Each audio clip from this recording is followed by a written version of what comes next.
আজকে রান্না করা হয়েছিল আলু সজনে দিয়ে ট্যাংরা মাছ। তার জন্য প্রথমেই কড়াইতে দেওয়া হয়েছিল তেল। এরপর একে একে পেঁয়াজ বাটা, স্বাদমতো লবণ, কাঁচামরিচ ও শুকনো মরিচের গুঁড়া, হলুদ এবং ধনিয়ার গুঁড়া দেওয়া হয়েছে। মশলাগুলো নেড়ে দেওয়া হয়েছে মশলা কষানোর জন্য অল্প পানি। কষিয়ে শুকনা ভাজা ভাজা করে দিয়ে দেওয়া হয়েছে সজনে এবং আলুগুলোকে। এরপর ভালো মতো সজনে আলুগুলোকে মশলার সঙ্গে মিশিয়ে ঢেকে দেওয়া হয়েছে। এভাবে ঢাকনা দিয়ে উঠিয়ে বারবার নেড়ে ভালোভাবে কষিয়ে নিতে হবে। কিছুক্ষণ কষিয়ে নেওয়ার পর দিয়ে দেওয়া হয়েছে ঝোলের জন্য পানি। পানি দিয়ে অল্প নেড়ে ঢেকে দিতে হবে সিদ্ধ হওয়ার জন্য।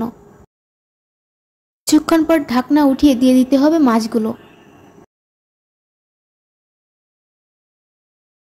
মাছ দেওয়ার পর আবার ঢাকনা দিয়ে উঠিয়ে মাঝে মাঝে নেড়ে ভালোভাবে রান্না করে নিতে হবে।